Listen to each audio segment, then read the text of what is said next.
Bom dia, pessoal. Bom dia para vocês. Segunda-feira, 7 da manhã, dia 6 de outubro de 2025.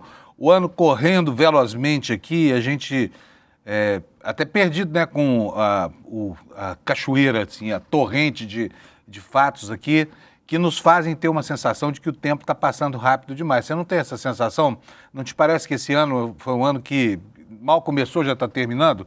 Pois eu tenho. Parece que janeiro foi ontem, né? Ontem mesmo a gente estava aqui na ressaca do Réveillon, essa coisa toda, e vamos terminando o ano na ressaca do metanol. Tanta coisa que aconteceu durante esse 2026, que parece, né, vai terminando melhor do que começou. Para esta semana, nós temos vários assuntos na pauta. O primeiro deles aqui está no nosso título de hoje aqui do nosso programa, é o fogo no parquinho da direita, tá? Começou a confusão por lá. Aquela história de todo mundo amiguinho, Zema, Ronaldo Caiado, Tarcísio, União da Direita, tudo conversa fiada. O governador Ronaldo Caiado esculhambou Ciro Nogueira, presidente do PP, no Twitter, por causa de uma entrevista que ele deu neste fim de semana ao jornal O Globo. E não foram poucas as palavras, tanto de um lado quanto do outro, né? O fato é que a briga por protagonismo da direita começa a fazer as suas primeiras vítimas. E Ronaldo Caiado, que insiste em ser o candidato da direita, dessa vez foi sobrepujado por Ciro Nogueira, que passou reto por ele, disse que ele não é um candidato viável. E obteve uma resposta no Twitter, uma carta longa que eu vou ler inteirinha para vocês daqui a pouco, tá? Com relação às mazelas do nosso Brasil, né, nós temos aí a crise do metanol, já são mais de 210 casos suspeitos no Brasil e continua uma grande apreensão. Esse foi um fim de semana, por exemplo, em que nas baladas, por exemplo, os jovens evitaram beber bebidas destiladas, né?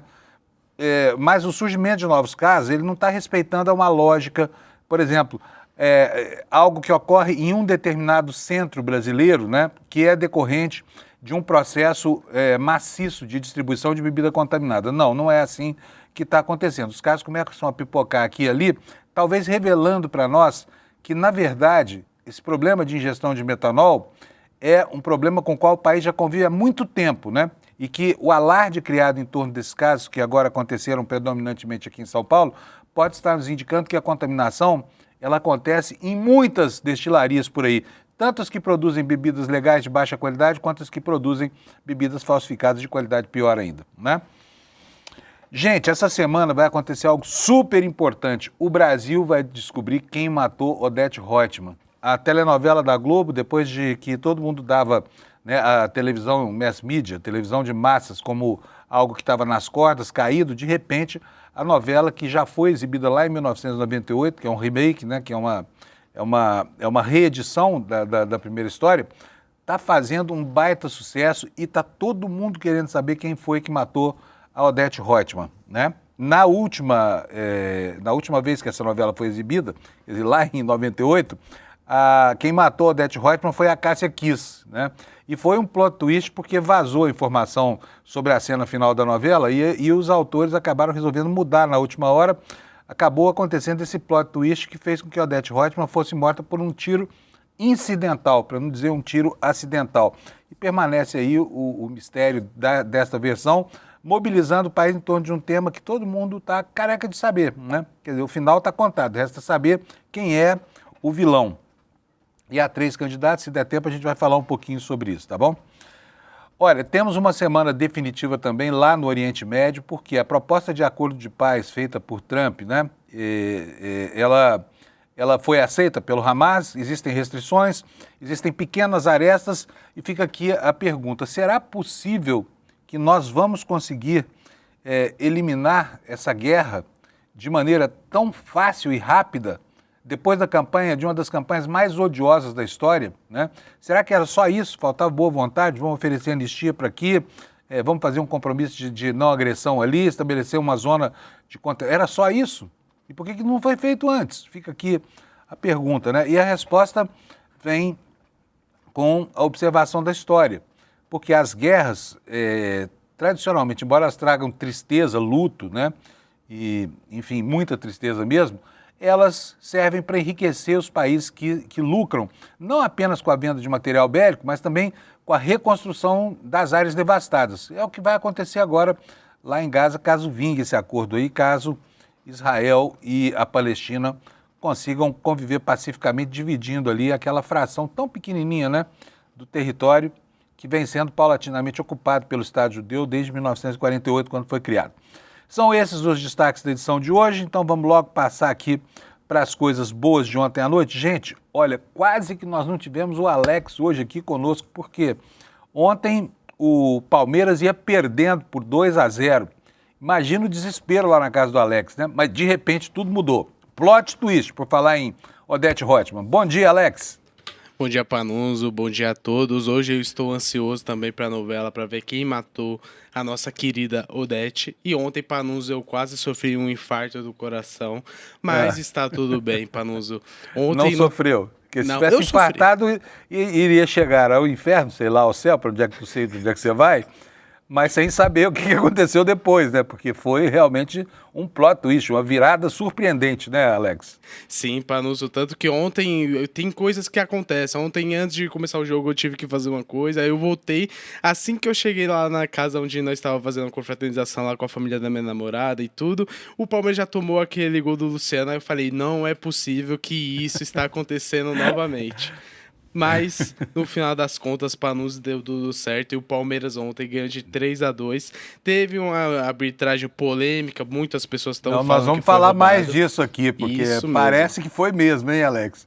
Sim. O pessoal estava até querendo escalar esse juiz para jogar no Palmeiras, né? Sim, eu gostaria, porque ele foi muito bem, na minha opinião. Mas foi isso, Panuso. Ontem foi Mandou tudo bem o juiz. Okay. Quem era? Era o Sérgio Moro que estava pitando a partida, não? Não, era o Abate Abel. Ele arbitrou, ele fez também lá no Mundial de Clubes e tudo. Ele é um dos melhores, não sei o que aconteceu ontem, que ele tá meio confuso nas suas decisões finais, Panuso. Tomou metanol, hein? Provavelmente, coitado do bichinho. Agora, tem decisão sobre o juiz, tem bastante, né? Tem aqui até uma matéria no Globo Esporte, né? Olha só, vamos mostrar aqui para o pessoal. Queria saber se é o mesmo, Alex. Eu não entendo nada de futebol, você sabe disso tão bem. Bota na tela para a gente. Sim, deixa eu abrir aqui a minha tela, porque vai ficar mais fácil para vocês. Pegou aí? Perfeito, só um momento, Panuso. Estou tentando achar aqui. Vamos colocar aqui, porque essa informação é muito importante. O Alex está confuso lá. É um monte de quadradinhos na frente dele, sabe? Sim. Né? Conseguiu ou não? Só um momento, conseguiu, eu leio aqui sem ela mesmo. Agora vai ir. Vai? Foi. Isso. Foi, maravilha. Olha aqui, ó. CBF afastará árbitros do Bragantino e Grêmio e São Paulo e Palmeiras. Em nota, a comissão de arbitragem da entidade diz que equipes envolvidas nos dois jogos vão passar por aprimoramento e avaliação interna. Antigamente não era assim que chamava, não. O pessoal fazia um corredor polonês e castigava o juiz, né? Sim. Bom, lembrando então vamos lá, que... deixa eu só ler aqui, ó. Depois da polêmica 27, da 27ª rodada do Campeonato Brasileiro, a Comissão de Arbitragem da CBF informou que afastará e dará tratamento de aperfeiçoamento aos árbitros Ramon Abate Abel e Hilbert Estevam da Silva, responsáveis pelas decisões do São Paulo, entre São Paulo e Palmeiras. Dupla formada por Lucas Casagrande e Gilberto Rodrigues Castro Júnior, que atuou no duelo entre Red Bull, Bragantino e Grêmio, também está temporariamente afastada pela entidade que organiza o futebol brasileiro. Está dando epidemia de roubo no futebol brasileiro ou nunca passou? Então, Panuso, lembrando que a arbitragem no Brasil é bem ruinzinha, só que o lance entre Red Bull Bragantino e Grêmio, ali eu tenho certeza que foi um roubo, foi um lance no último minuto que ele chutou e a mão estava colada, e nisso o juiz marcou esse pênalti, e eu acho que foi justo essa punição para ele. O Abate Abel também, o Ramon, que foi o que arbitrou o Palmeiras e São Paulo, também eu creio que foi justo, porque teve lances que foi ruim para um lado e para o outro também, Panuso. Esse Abate Abel não é parente do Abel Ferreira, não, né? Não. Não tem nada a ver, não, né? Certo. Então, Panuso, também ontem, só pra gente não esquecer a rodada 27ª, no sábado, o Fluminense ganhou de 3-0 do Atlético Mineiro. O Internacional ganha de 2-0 lá do Botafogo jogando em casa. O Bragantino, como a gente falou, aquele pênalti no último minuto, ganha de 1-0. O Corinthians, surpreendentemente, ganha de 3-0 do Mirassol, que é uma grande surpresa aí do campeonato. E ontem, Panuso, o Palmeiras ganhou de 3-2, graças ao nosso Vitor Roque, Flaco Lopes e Sousa, sem a ajuda da arbitragem, ganhou de 3-2. Mas aí, entre aspas, uma opinião minha, porém, o pênalti, vocês podem falar ou não aqui nos comentários se foi, pra gente verificar. O Vasco ganhou de 4-3 do Vitória. O Bahia ajudou o Palmeiras. O Panuso ganhou de 1-0 do Flamengo. O Fortaleza ganhou de virada do Juventude. Isso é impressionante, hein? Sim. O Ceará ganhou de 3-0 do Santos, que tá ali na disputa. E, para finalizar, o Cruzeiro empatou 1-1 com o Sport. E nisso, Panúzio, agora tem uma novidade que a gente tem uma tabelinha no Desperta. E nisso, Peraí. Antes de mostrar a novidade, me fala. O Santos tomou de 3-0 do Ceará, Panúzio. E o que aconteceu com o Santos para tomar 3-0 do Ceará? Então, Panuso, lá jogar no Ceará é um jogo bem difícil. E logo no início do jogo, o Ceará fez o gol com o Mugni. E nisso só administrou e conseguiu fazer o segundo e terceiro gol. Então eu creio que é mais a fase do Santos, que a gente pensava que ele ia voltar a disputar lá meio tabela e tudo. Porém, é aquela situação que um resultado péssimo já coloca o time lá na primeira colocação acima, na zona de rebaixamento, Panuso. E o Neymar não jogou não, né? Não, o Neymar volta daqui umas 2 semanas, 3, dependendo da lesão tirar dele. férias de novo. Isso. O Neymar só dá uma passadinha lá, já pega outra contusão e vai embora. Isso mesmo, Panusa. E o Santos só morra abaixo. Isso. Panusa, antes de finalizar, eles não vão passar muito, só mostrar que a gente agora tem uma tabelinha aqui. Se você quer ver onde seu time está, pausa aqui e dá uma olhadinha no vídeo gravado também. E é isso, Panusa. Mas tá pequenininha a letra, precisamos aumentar essa letra aí, porque senão não dá para ler, hein? Eu mesmo Sim. Né? A gente vai ajustar esses... Isso aí. Então, beleza. Quer dizer que o juizão está aprovado pelo Palmeiras, né? Pelo Palmeiras e pelo Alex Amorim. Agora, você gostaria de ter esse juiz apitando contra o Palmeiras, não? Depende, Panu. Se fosse o contrário, eu estaria estressado também, igual tá os torcedores são paulinos e outros torcedores, porque ali o Alan escorrega e nisso pega o Tapia, e nisso foi uma longe interpretação, mas ali se fosse, na minha opinião, agora dando minha opinião, se fosse o jogador de São Paulo para fazer o gol, o Alan escorrega e pega ele e derruba, é pênalti, mas como era um lance fora da jogada, eu fui igual o árbitro que não quis aplicar o pênalti, mas é aquela interpretação, né, Panuso? Tanto que ele foi suspenso. Isso, né? Tá bom, Alex. Obrigadão, tá? Bom programa para nós. O Alex segue aqui na direção de TV. E só lembrando para você que daqui a pouquinho nós vamos ter o Lula conosco aqui, né? Não o Luiz Inácio Costa da Silva, o Lula Costa Pinto, que é o nosso grande analista lá de Brasília, abrindo a semana aqui, uma semana muito importante para diversas ações aí do governo no Congresso Nacional, tá bom?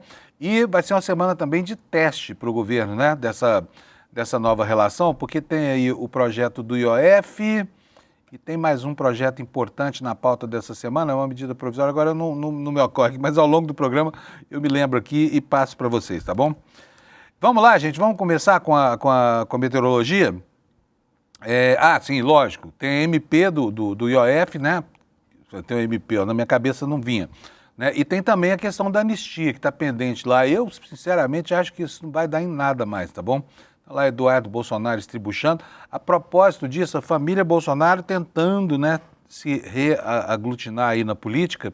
E nós temos aqui no site do ICL hoje uma reportagem da Amanda Miranda contando para a gente que o Carluxo deve renunciar à Câmara de Vereadores do Rio de Janeiro. Para quê? Para tentar virar senador por Santa Catarina. E aqui fico pensando no gado catarinense, como é que se propõe a isso? Pegar um sujeito que não tem a menor vocação, depois de eleger, né, o último dos Bolsonaro lá, o Jair Renan, vereador em Balneário Camboriú, agora Santa Catarina periga ter Carlos Bolsonaro representando ela no Senado. É mole. Pessoal de Santa Catarina, o que aconteceu com esse estado? Sabe, um estado tão bem instruído, renda per capita tão alta, né? Descendente de comunidades, de povos tão avançados quanto italianos. Italianos e alemães geraram a condição geopolítica da Segunda Guerra. Tudo bem, já passou faz tempo, né? Então a gente esperava dos catarinenses uma atitude de um pouco mais de brio, não é não, gente? Como é que o sujeito vai votar num candidato a senador, vai eleger um representante do Estado, né, perante a União, sendo que essa pessoa não tem nenhum vínculo com esse Estado. Deve ter ido lá para passear e, pelo que consta, frequentava um clube de tiro lá. Deve ser tudo que o Carluxo conhece de Santa Catarina. Então, vamos ver se o eleitor de Santa Catarina vai estar disposto a dar um mandato de senador para esse sujeito, que está prestes a renunciar ao seu mandato, tá? Bom, gente, vamos começar aqui. Eu quero mostrar para vocês a capa do site do ICL hoje. Olha, a gente começa com a história do metanol, né? 209 casos suspeitos de intoxicação por metanol e o Ministério da Saúde diz que há 16 confirmações em todo o país. Eu fui atrás das estatísticas do metanol. Eu estou muito impressionado com essa história toda e depois eu vou contar para vocês. Vocês sabiam que todo ano tem cerca de 20 mortes por metanol no Brasil, contaminação por metanol? Isso se deve a algo que eu não sabia. Fui procurar saber e vou contar para vocês. Que o metanol, não é que o sujeito vai lá e compra o metanol para misturar na bebida. Não. O metanol é um álcool que tem um ponto de ebulição mais baixo do que o do etanol. Portanto, todo processo de destilação de um fermentado, a primeira coisa que sai do outro lado, né, do alambique é metanol. Tá? Por isso, essa fração da destilação, que é de cerca de 5 ou 10% do total destilado, ela tem que ser jogada fora, tem que ser desprezada. E como há muito pouco controle sobre destilarias no Brasil inteiro, que produzem aí cachaça, gin, até uísque, né? Não estou nem falando de produção pirata, tá? Estou falando de produção dentro dos conformes mesmo, que não é para falsificar nada. A produção, essa produção da cabeça, né, da destilação, ela não é desprezada, fazendo que as pessoas tomem metanol onde deveria haver etanol. Vamos falar mais sobre isso daqui a pouco no programa, tá bom? Gente, olha, segundo destaque aqui, o marqueteiro do PL, Duda Lima, atendeu a um pedido de Malafaia e fez um vídeo pressionando o Supremo e o Congresso. Qual é a importância disso? O Malafaia, aquele bispo, né, bispo não, pastor, aquele pastor boquirroto, falastrão, né, de voz tonitruante, é o tenor do golpe, está muito enrolado com essa história da coação no curso de processo lá no Supremo Tribunal Federal, hein? Por isso o intertítulo dessa manchete aqui. Para PF e PGR, Malafaia foi o orientador de ações de coação e obstrução a autoridades promovidas por Jair e principalmente Eduardo Bananinha Bolsonaro. Tá? Aqui nós temos do lado direito da página as outras manchetes. Olha aqui, ó, o Lira, né, grande produtor rural lá no estado dele, em Alagoas, vendeu 4 milhões em gado de elite, lá no Nordeste. Daqui a pouco a gente vai falar um pouquinho sobre isso. A Amanda Miranda, como eu falei, informando que o Carlos Bolsonaro está planejando renunciar à Câmara no Rio de Janeiro, deixa de ser vereador federal e vai ser um desempregado estadual lá em Santa Catarina até a próxima eleição, onde pretende se lançar ao Senado da República. Lá na Argentina, né, a política perniciosa do Milei começa a produzir os frutos podres, porque de uma árvore podre não sai fruto bom, sai só fruto envenenado. E o Milei agora está sendo responsabilizado pela devastação que fez por lá, né? E houve um ato de campanha, ele foi vaiado lá, né? Ele foi xingado pelos manifestantes e aí entrou em cena a polícia prendendo todo mundo, né? Temos uma matéria fofinha para você também que gosta de animais como eu, que olha, explicando por que faz tão bem para a gente ter um pet em casa. Agora um gato, né? Um gato que é um animal arredio na maioria das vezes. É difícil estabelecer um contato, ele não lambe a gente como cachorro, não dá patinha, não faz nada disso, mas ainda assim existe uma interação, né? E eu, por exemplo, gosto de gato, né? Já não gostei, tá? Achava aquele bicho muito sem graça, eu não vou ter gato nunca na minha vida. Quem disse? Minha neta um dia apareceu no primeiro dia da pandemia em casa com uma gata, chama Bonita, e a Bonita conquistou meu coração, porque apesar de não dar patinha, de não lamber a gente, não ficar abanando a cauda o tempo todo, ela foi uma grande companheira minha. Havia assim uma química entre mim e ela durante as trocas de olhares, né? E a permanência quieta dela ali do lado do computador, quando eu trabalhava em casa. Então foi muito bom. Desde então sou fã de gatos. E eles fazem bem para o cérebro da gente, tá? É o que você vai descobrir nessa matéria aqui do ICL. Depois você que gosta de gato e você que não gosta, leia também, porque talvez você entenda por que tanta gente ama ter gatos em casa, tá bom? Último destaque no site do ICL, não tem nada a ver com essa fofurinha dos pets. PM réu pelo 8 de janeiro, passa em exame da OAB, coloca a instituição em situação inédita. É o PM lá de Brasília, tá? Então nós vamos ver tudo isso ao longo do programa de hoje. E eu lembro que daqui a pouquinho vamos ter o Lula. Vamos começar falar sobre a questão do etanol, tá? Temos aqui então na capa do site, esse que é o assunto que está preocupando o país inteiro, né? Ontem no Fantástico da Rede Globo a gente viu uma das moças vítimas dessas bebidas aí, mal feitas ou contaminadas, falando sobre os efeitos que o metanol gerou sobre ela, né? Mas, enfim, são dramas que o Brasil está acompanhando com muita perplexidade. Por quê? Os casos que começaram em São Paulo começam a pipocar aqui e ali.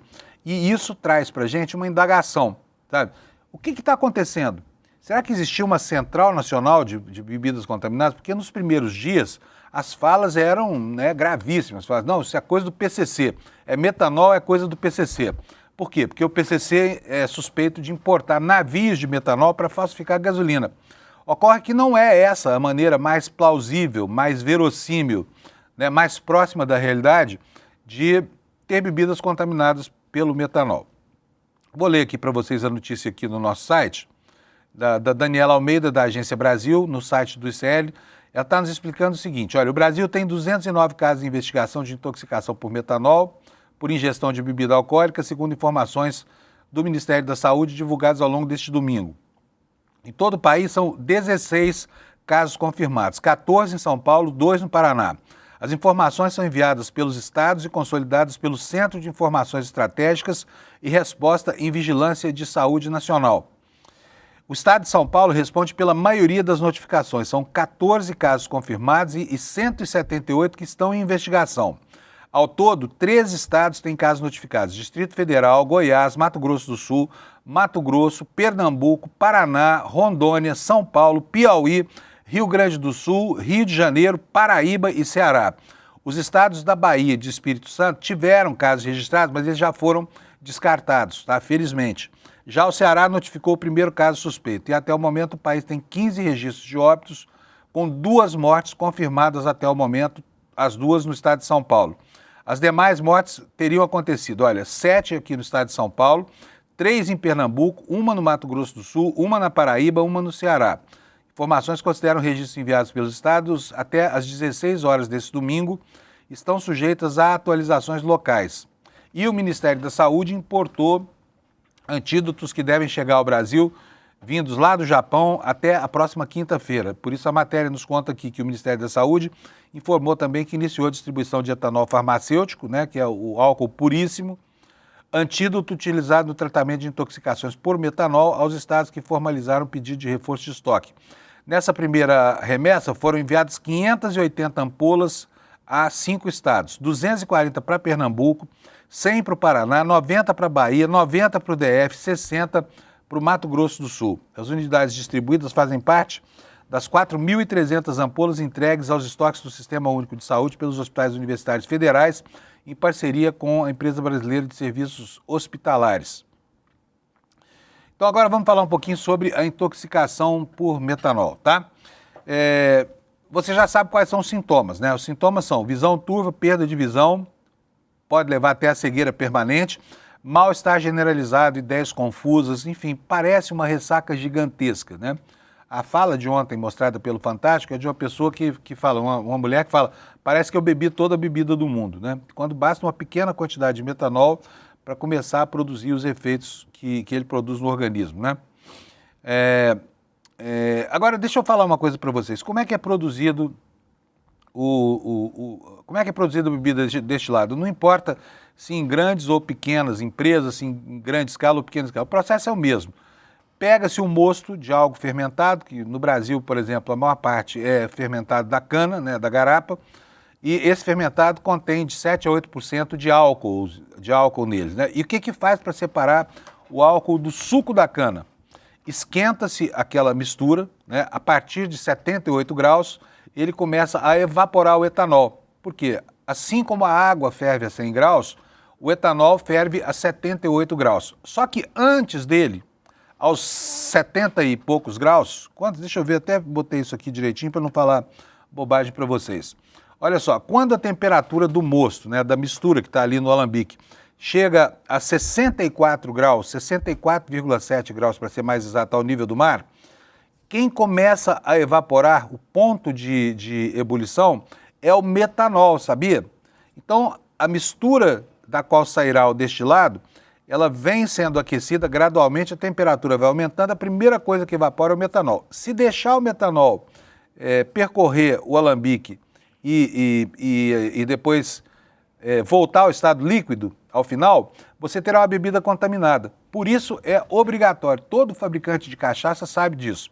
Você pega o mosto, destila, a primeira destilação, que é de algo entre 5% e 10% do total destilado, tem que ser jogada fora. Por quê? Porque a presença do metanol ali é muito alta e pode levar a problemas no Brasil, né? Depois, então eu estou falando, a temperatura vai subindo aos 64,7 graus, quase 65, né? É evaporado o metanol, tá? É o primeiro que sai dessa mistura é o metanol. Depois, na medida em que a temperatura se eleva até 78,4 graus, aí começa a sair o etanol, que é o álcool que a gente bebe, que o organismo humano tolera mais do que o metanol, né? Por isso eu falei, olha, entre 5% e 10% do que é destilado, na primeira destilação tem que ser jogado fora. E assim também com a calda, né?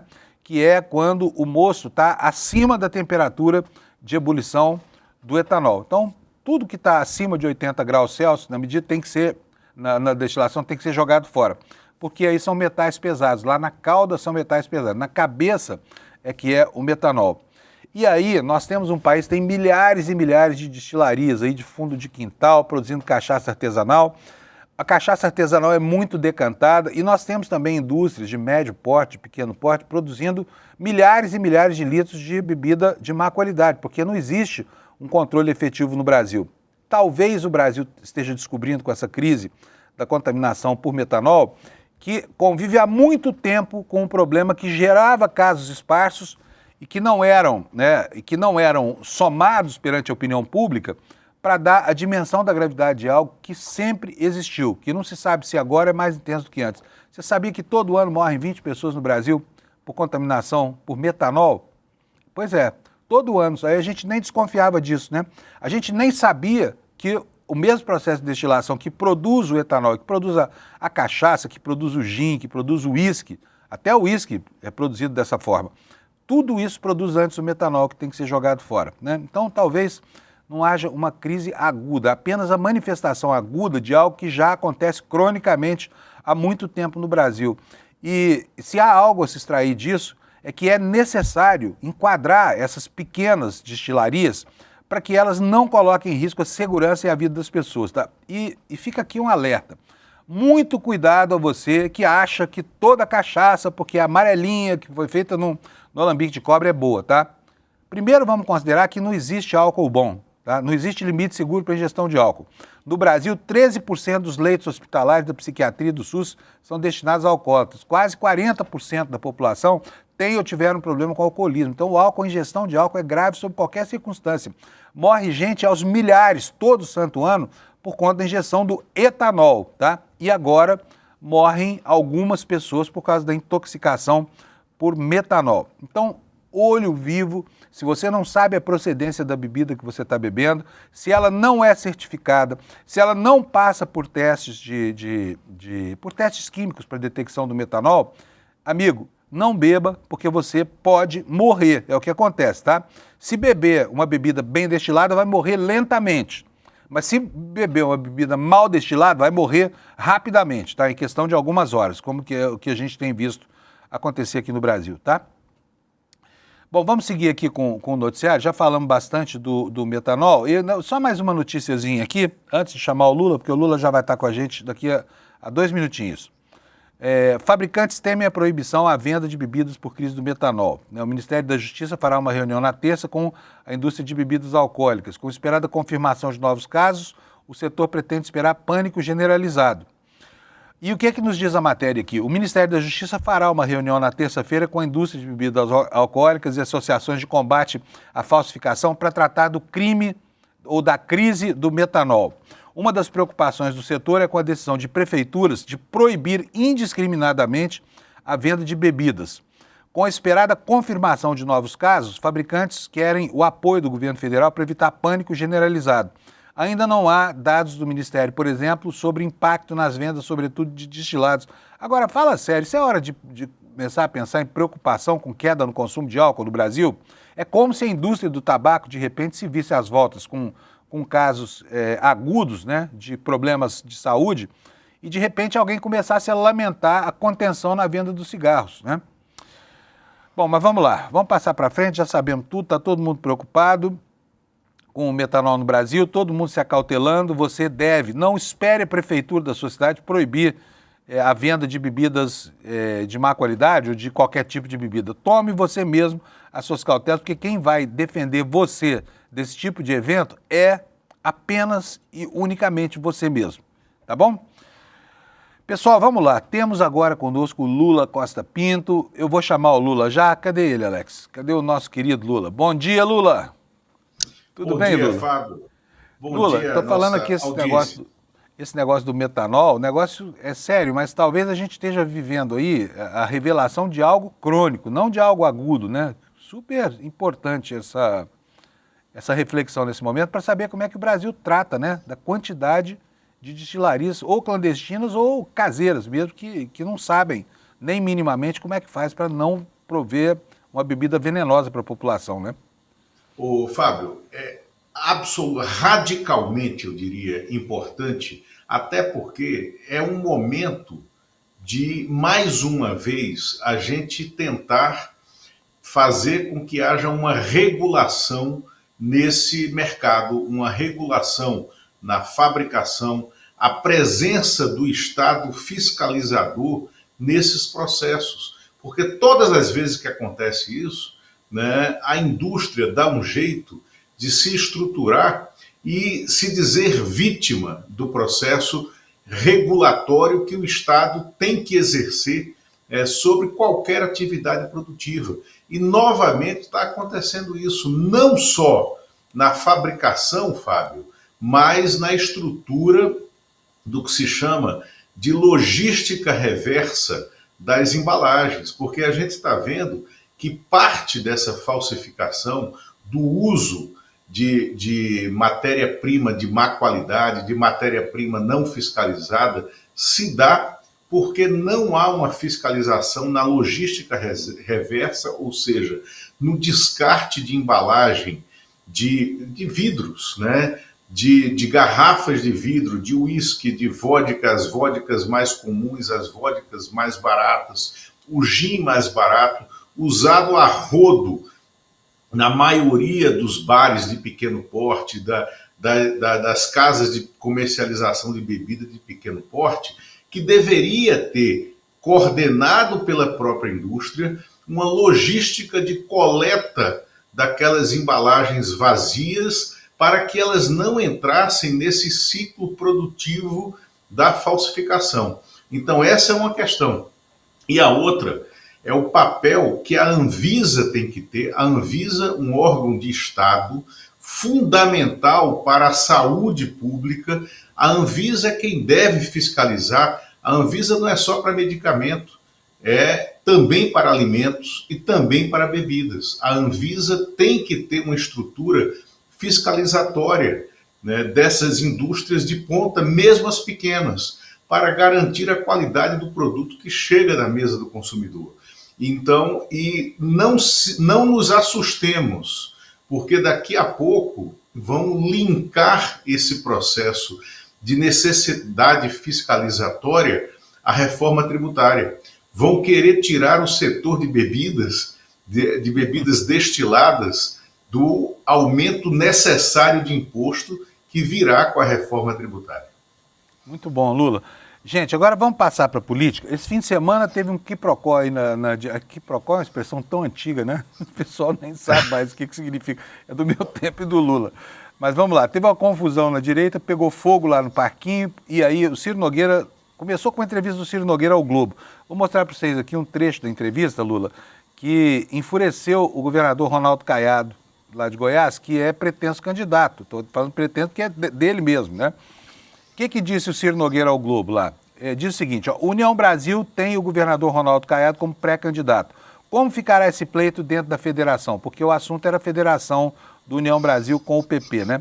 Aí o Ciro Nogueira responde da seguinte maneira: se Caiado se tornar um candidato viável, teria todo o meu apoio. Agora, não vejo viabilidade nenhuma para nenhum candidato no país sem o apoio do Bolsonaro e do Lula. Fatalmente, qualquer um com o apoio desses dois estará no segundo turno. Não vejo possibilidade de terceira via no país. Ou seja, praticamente fritou o a pretensão do Caiado, né?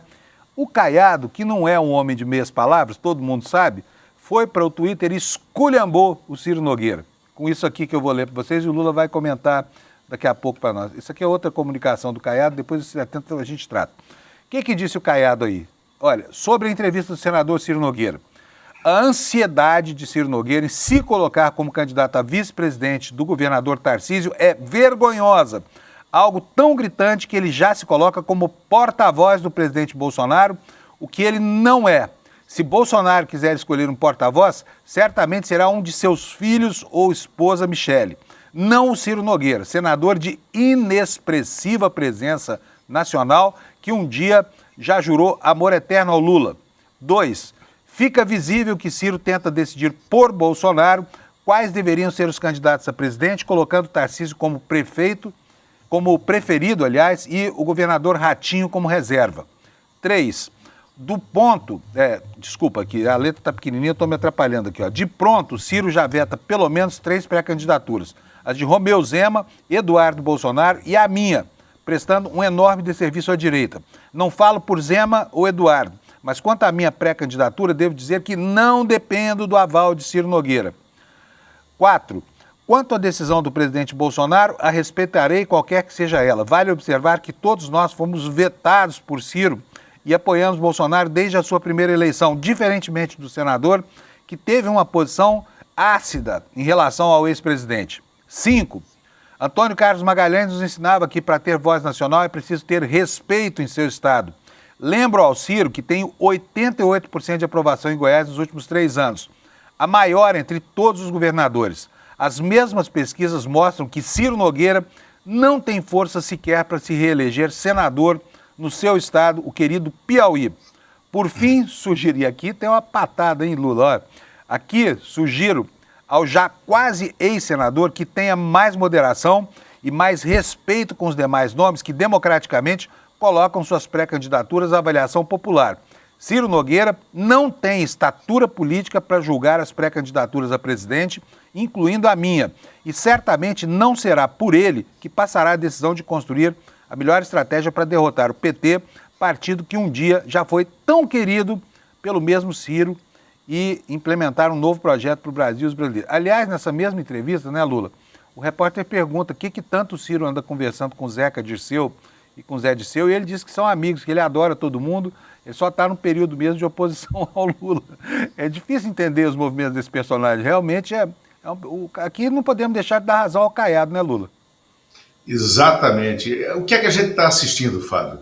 A gente está assistindo isso aí aos antepastos do banquete antropofágico dos anões, né? Então a gente está no momento das entradas do banquete antropofágico dos anões, como previu o João Santana lá em 2013, que aconteceria com a direita em 2014, na eleição de 2014, quando ele disse que a oposição a Dilma Rousseff, eles se comeriam, né, entre eles e chegariam divididos na eleição de 2014.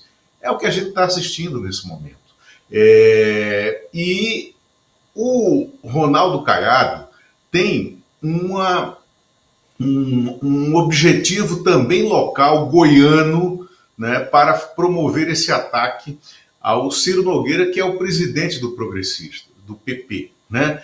É porque lá em Goiás, o partido que pode decidir, né, se a eleição vai ser mais difícil ou mais fácil na sucessão do próprio Caiado, e ele quer ver na cadeira dele o vice-governador, né, o Daniel Vilela, que é do MDB, é o partido do Ciro Nogueira, que pode se aliar ao Marconi Perillo e criar um bloco de centro-direita, né, que pode ameaçar o poder local de Caiado.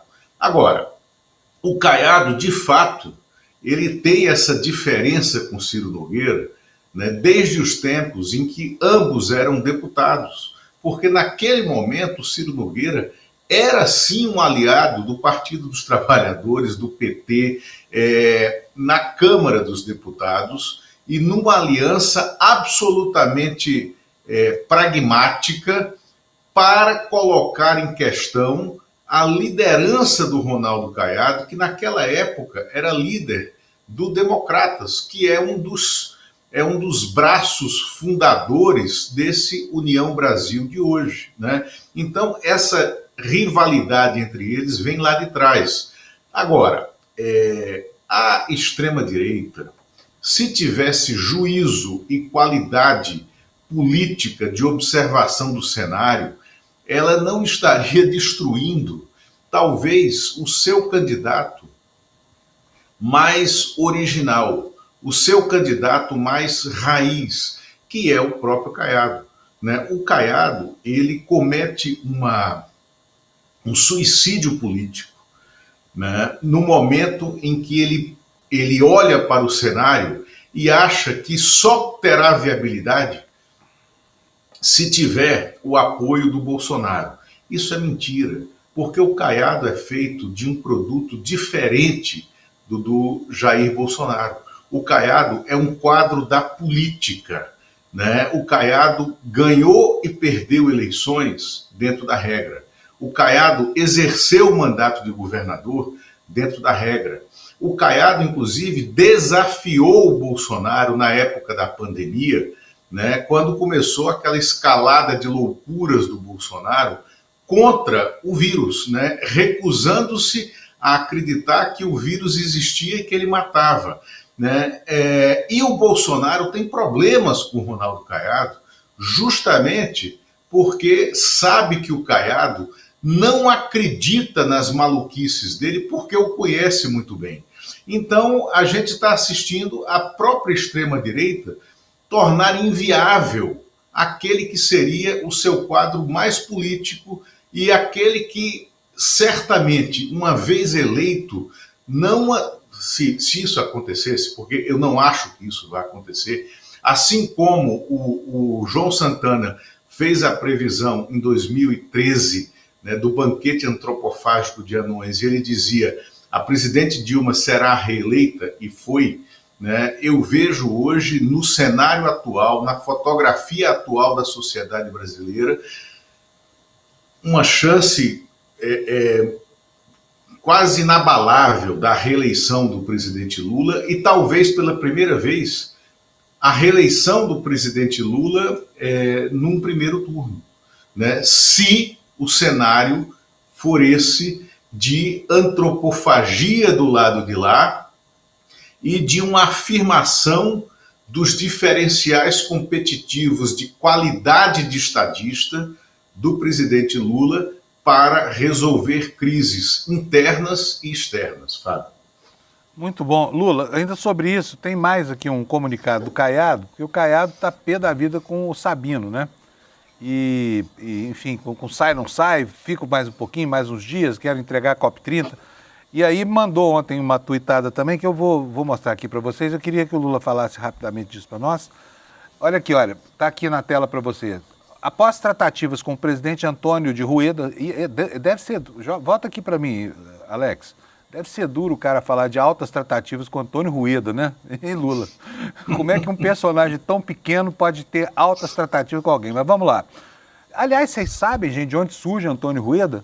Vocês já pesquisaram a vida dele para saber? Porque não é político, nunca teve mandato nem nada. Aparece do nada, vira presidente de partido, numa história muito controversa, né? Mas vamos voltar aqui para o Caiado.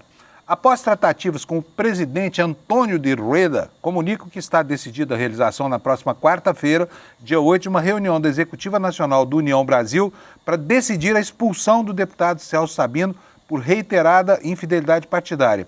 Na ocasião, também decidiremos a dissolução do Diretório do Pará, com a consequente reestruturação do partido dos municípios daquele estado, a fim de que a União Brasil seja comandado por quem realmente se posiciona contra o governo do PT e luta contra a venezuelização do país. Tirando o exagero retórico aqui, isso aqui só revela para a gente, né, que realmente o clima está ruim, porque na síntese dos movimentos de Caiado, é Caiado contra a União Brasil, que é o partido dele, que uma parte é governista, e Caiado contra Ciro Nogueira, que um dia foi petista e agora goza da desconfiança dele por estar articulando a candidatura dentro do ambiente do bolsonarismo, né, Lula? Não, e Caiado contra Ciro Nogueira, que é sócio do Rueda. Do Rueda nas aventuras aéreas, né, dos dois como presidentes do partido, pagando voos de jatinho, jatinho de origem suspeita, como nós estamos acompanhando na série de reportagens do ICL, jatinhos de origem suspeita que são pagos com o fundo partidário, né, das legendas presididas pelo Rueda e pelo Ciro Nogueira. É uma maluquice. Exatamente. Agora, aí tem a maluquice. Né? Desculpa, claro. Lu, preciso lembrar que envolvimento denunciado com crime organizado, com PCC, não é pouca coisa. Não estamos falando só de União Brasil e PP. Estamos falando de PCC, que é uma sigla que parece que está se tornando uma agremiação protopolítica, se é que a gente pode dizer isso, Lula? Isso, né? É protopolítica, é isso.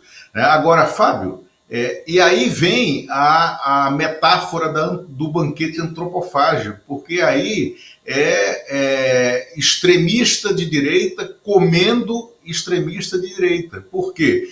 O Caiado está buscando uma chancela partidária do Rueda para expulsar o Celso Sabino, que já disse que vai ficar na sigla até ser expulso, né? E é candidato com muita chance ao Senado lá pelo Pará, com apoio do Hélder Barbalho, e esse é o objetivo dele.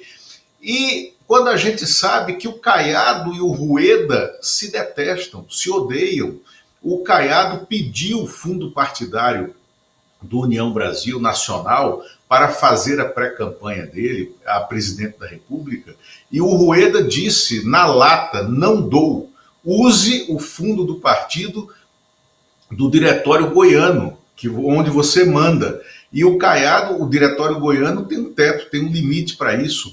O Rueda não foi ao lançamento formal da candidatura presidencial do Ronaldo Caiado, que foi lá em Salvador, organizado pelo ACM Neto, que também é um adversário interno do Rueda, e o motivo dessa briga entre ACM Neto e Rueda é novamente grana, é novamente fundo partidário, né?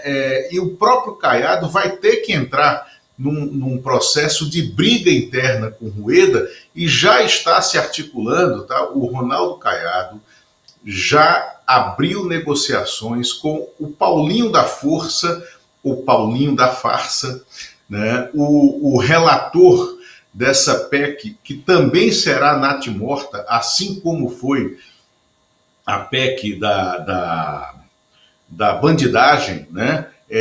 A PEC da dosimetria. O Ronaldo Caiado abriu negociações com o Paulinho da Força, que é o dono do partido chamado Solidariedade, para migrar para o Solidariedade, caso termine expulso ele mesmo do União Brasil por causa dessa briga com Antônio Rueda.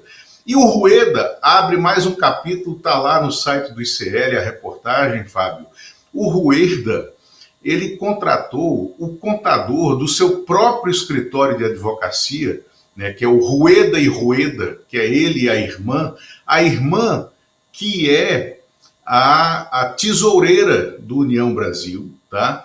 E aí eles contrataram o contador do escritório de advocacia, pago com o fundo partidário e com o fundo da fundação partidária, para que ele fizesse a contabilidade do União Brasil. Então, é tudo entre eles, né? É o fundo partidário sendo usado, mais uma vez, para financiar uma indústria familiar, né, que é a indústria da política, da maneira como eles veem. E essa indústria da política associada, tangenciando sempre o crime organizado, que é o PCC, né, que assim, está dentro, né, dessa atmosfera da extrema-direita sempre. Muito bom, Lula. Olha, boa semana para nós. A gente se encontra com o Lula aqui na sexta-feira para fechar a semana. O Lula abre a semana e fecha a semana. Ou, excepcionalmente, havendo algum fato extraordinário, nós temos aí IOF, né, a medida provisória, nós temos anistia, tem um monte de coisa para acontecer essa semana. Então pode ser que a gente tenha mais Lula aqui para vocês, tá bom, gente? Lula, Pablo, valeu. Sempre às ordens. Obrigado, Um abração para você, logo. meu amigo. Um abraço. Tchau. Tchau, gente.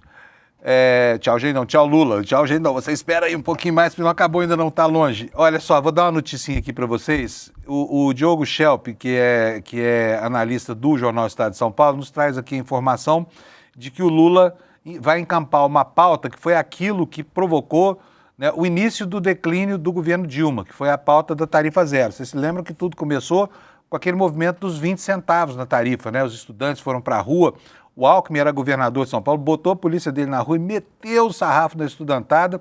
Aí eles trouxeram na semana seguinte os pais e toda a indignação, e isso acabou degenerando naquele movimento de onde nasceu essa nova direita brasileira, tá?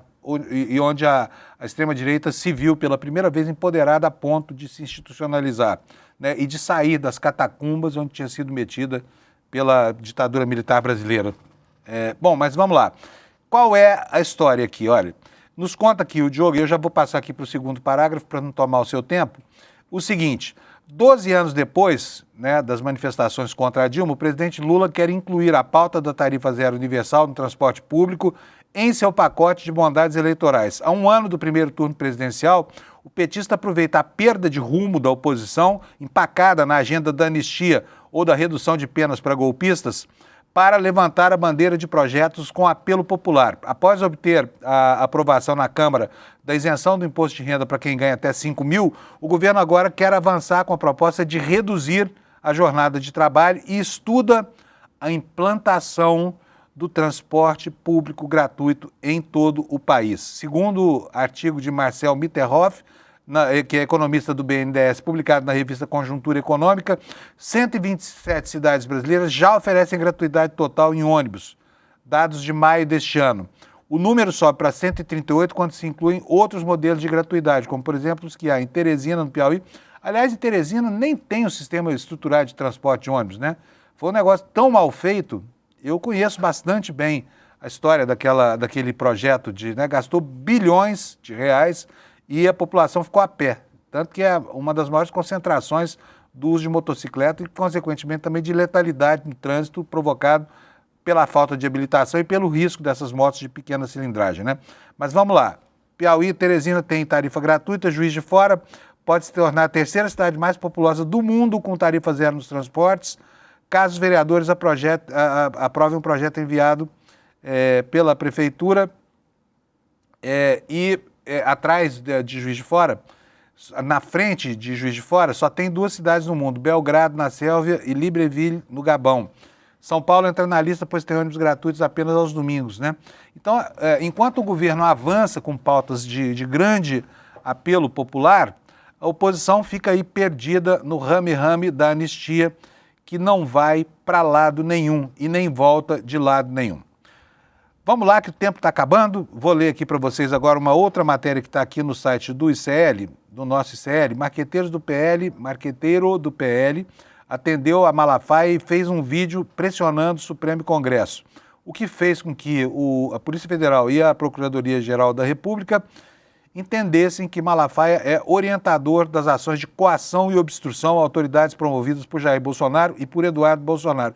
Será que está na hora desse pastor, né, aquele que o Boechat mandou procurar não sei o quê, começar a pagar pela sua incontinência verbal e pela radicalidade das suas posições extremadas, posições notadamente fascistas, né, em benefício, em apoio ao Bolsonaro? Só para lembrar aí para vocês, a gente estava falando do Ciro Nogueira aqui, que foi petista no passado. Foi petista não, ele apoiou governos do Lula, disse que se dava bem com Lula, mas o Malafaia é a mesma coisa, tá? Malafaia um dia já apoiou governos do PT, depois debandou para a direita aqui, porque era onde ele via mais vantagem econômica, né? Ou seria vantagem eclesiástica, sei lá, vantagem religiosa.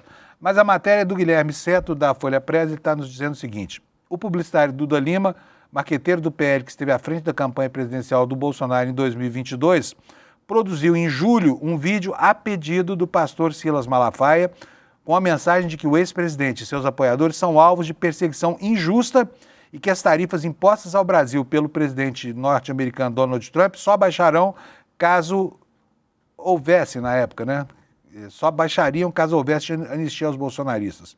Para a Polícia Federal e a PGR, Malafaia foi o orientador das ações de coação e obstrução a autoridades promovidas por Jair e pelo deputado Eduardo Bolsonaro, com o objetivo de pressionar ministros do Supremo Tribunal Federal e parlamentares a aprovarem medidas de interesse do grupo bolsonarista como a anistia do ex-presidente. Duda Lima não é investigado pela Polícia Federal. O pedido do marqueteiro foi mencionado por Malafaia em conversas com Bolsonaro, que constam do relatório final de investigação da Polícia Federal, apresentado em agosto, que aponta indícios de que Bolsonaro e o filho tentaram obstruir o julgamento da trama golpista. Portanto, nada afeto ao Duda Lima, mas isso acaba criando mais indícios de que o Malafaia realmente teve uma atuação complicada, né, nesse episódio aí, e vai ter que pagar pelas consequências. Gente, vocês sabem que quinta-feira aqui no ICL nós vamos lançar o documentário que o Eduardo Moreira e a Juliana Baroni fizeram lá na Argentina, tentando decodificar o que acontece naquele país, né? Que a direita mundial, que a extrema-direita global cita como um exemplo do que deve ser feito no mundo, mas lá internamente, aquilo que os argentinos falam, olha, por fora, bela viola, por dentro, pão bolorento, né? E o Milei está começando a comer esse pão bolorento que criou a partir das maluquices que implantou lá como presidente da Argentina. Daí nós temos hoje essa manchete aqui no site do ICL, Milei recebido com xingamentos em ato de campanha e a polícia prende opositores. Distúrbios ocorreram quando o presidente participava de atividade em apoio a candidatos do partido dele. Matéria da agência France Press no nosso site. Vamos lá, olha, 2 pessoas foram detidas neste sábado na cidade argentina de Santa Fé em incidentes ocorridos durante uma visita do presidente Milei, informaram fontes policiais à AFP. Os distúrbios ocorreram quando o presidente participava de atividades em apoio a candidatos locais do seu partido, o La Liberdad Avança, o LLA, na reta final da campanha para as eleições nacionais de meio de mandato, que vão acontecer este mês, no dia 26. Milei busca reunir apoio em um parlamento onde a força política é minoritária, mas sua campanha enfrenta turbulências em várias frentes. Karina Milei, que é irmã do presidente, secretária-geral da presidência, é suspeita de envolvimento em um caso de corrupção, enquanto o principal candidato a deputado do partido do presidente é acusado de ligação com o narcotráfico. Sabe, antigamente tinha, por falar em crise de metanol, um dito popular aqui no Brasil, né? Um provérbio mesmo, que falava, decorria de uma campanha de publicidade de uma vodka, a vodka Orloff, falava assim, ó, eu sou você amanhã.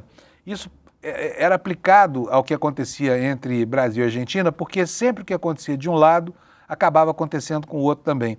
E aqui, em relação à corrupção e imbricação com o narcotráfico, parece que nós estamos vivendo aqui uma reedição da mesma novela, como o final de Vale Tudo, né? Que deve chegar ao seu ápice aqui hoje à noite, né? Mas é a mesma coisa. Então, a irmã do presidente, que é secretária do governo, envolvida com corrupção, com crime organizado, o próprio Milei, diz a reportagem, investigado por aquele golpe das criptomoedas, você se lembra? Quando ele atuou como garoto propaganda de espertalhões lá nos Estados Unidos, que faziam parte da sua própria assessoria, ele avalizando uma criptomoeda que, na verdade, só serviu para enriquecer quem as lançou, né, no movimento especulativo de poucas horas.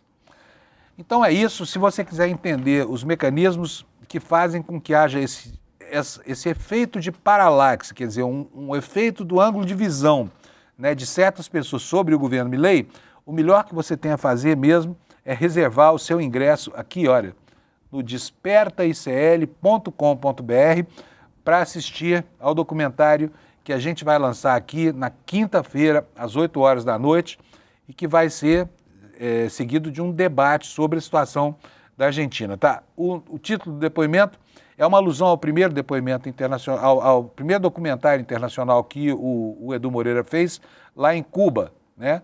Que nasce de um chavão da internet, fala assim, por que você não vai para Cuba? Vai para Cuba, fulano. E o Eduardo Moreira fez o Vai para Cuba, Eduardo, e agora fez o Vai para Argentina, carajo, que é a expressão usada lá pelo Milei toda vez que quer falar alguma bobagem. Então não perca, tá? Já está aqui, os ingressos já estão sendo distribuídos, é para todo mundo, não precisa fazer parte, não precisa contribuir com isso, nada. Só ir lá, pegar o seu ingresso, deixa só o e-mail e você assiste de graça conosco ao lançamento mundial de Vai para a Argentina, carajo, quinta-feira desta semana, 8 horas da noite, tá bom? E eu me despeço de você aqui, desejando uma ótima semana, né? Que você tenha aí dias maravilhosos, se prepare para as mudanças do tempo que vão acontecer a partir de amanhã. E a gente se encontra às 7 da manhã de amanhã para comentar mais sobre o que aconteceu com o nosso planetinha redondo. Tchau, obrigado pela sua audiência.